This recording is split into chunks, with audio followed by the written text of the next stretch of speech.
Hello everyone, welcome back to the How to Script in Valheim course. We've been learning the basics of communicating with the players and showing text and that sort of thing. So far, we've only used RPC calls and dabbled a little bit into shout commands. This is the RPC call, and then a shout command is this, Command S, hello.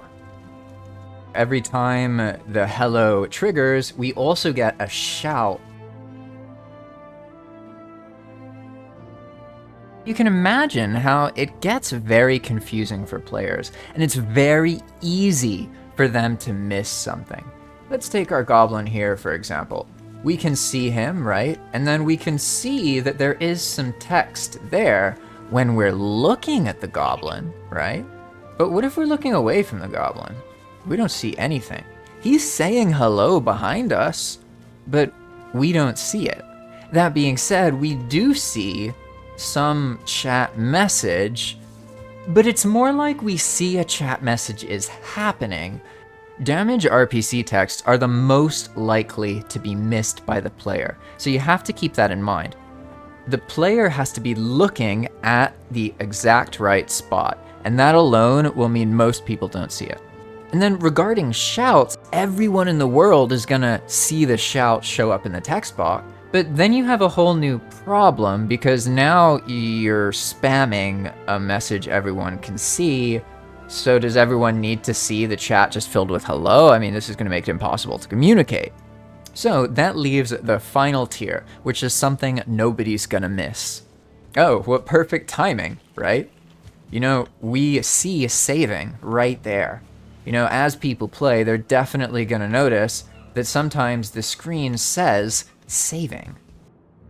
So in general, when you need the player to definitely know about something, then you need to show it this way, all right? But how does this work? Well, it's actually another RPC call. So far, you've seen the DamageText RPC call, right? But this one is different than that because it shows up in the middle of the player's screen. They really can't miss it, right? So let's go back to the docs here, and we're going to search for message, okay? Here we go. We have the player message RPC. Let's embiggen it a bit so we can see. This is the RPC call that I've been using. If you type, say, help question mark, for example, in Enigma Mode, then you see all of these things that you can then search for, right? That's done using one of these, an object RPC. And we actually have options, as you can see here. We can make it show up in the center, or it can be aligned to the top left. If you've ever noticed that text, you've been poisoned, that's exactly what the RPC call is traditionally. There's a few more parameters that aren't shown right there in the documentation that I want to make you aware of. What I'm about to show you can be used in spawn scripts and in most RPC scripts.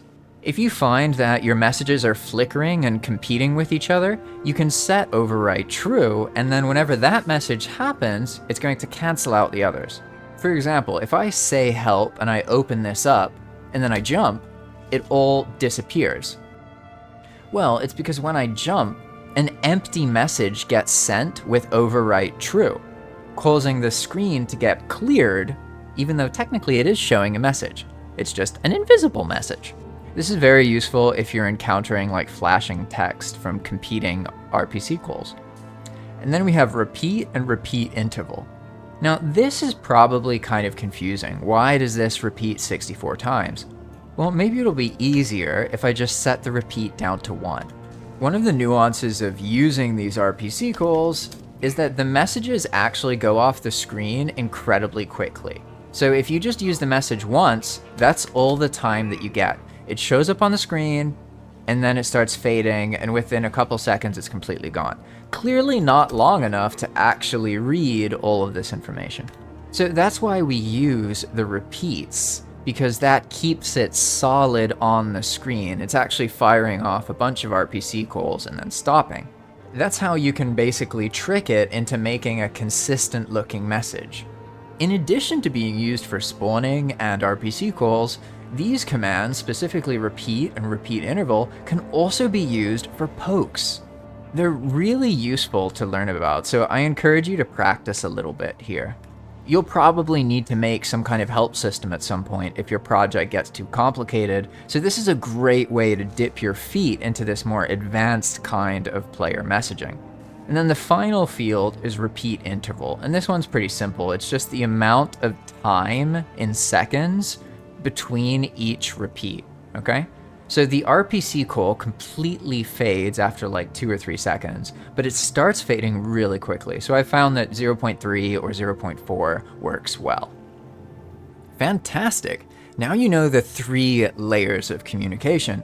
You have the damage RPC text, easy to miss, but really good for flavor, adding subtle variety to the gameplay. And then you have the shouts, which will show up to everybody on the server, but are still pretty easy to miss in the heat of the moment when you're fighting or you're building. You might not even have your UI showing or your chat box showing or whatever, or you might just ignore it. And so then we have the guaranteed message. The player's definitely gonna see this. So if you need to make sure that they know about it, use these message RPCs. And so now we can finish off with just some general advice on using text. You probably noticed earlier, but it doesn't feel good when there's a bunch of random stuff going on. Like, this is a huge mess. I would not be happy about this in the actual game. You have to keep in mind that there can be too much going on for the player, and then they get overwhelmed. They don't like it, and it's confusing and it's stressful. I say this because you might be tempted to use multiple forms of communication all at the same time. For example, right now, this goblin says hello, it shows up on the screen, and we get a shout, but I encourage you not to do that. The reason I did this episode the way I did is because I want to show you that there is an ideal form of communication for each message type, and rarely do you need to use multiple forms, although sometimes that is a good idea. It's up to your own judgment. So there you have it. Now you are more confident in how to communicate with players. There's a huge variety of HTML strings and text and colors and symbols and all sorts of stuff with these on-screen messages. What you can do is Google Unicode symbols and then stuff like this, right? This glowing star thing here. And then just kind of check in the game to see if it's valid. In this case it is. And you can find all sorts of cool little shapes and stuff. So using tricks like this, you can make things like that track progress without using words. You have a lot of flexibility when it comes to these on-screen messages. Just keep in mind that none of this stuff works in the command shouts. Those are just limited to simple text and emojis. You can't use brackets and HTML and all that stuff. All right?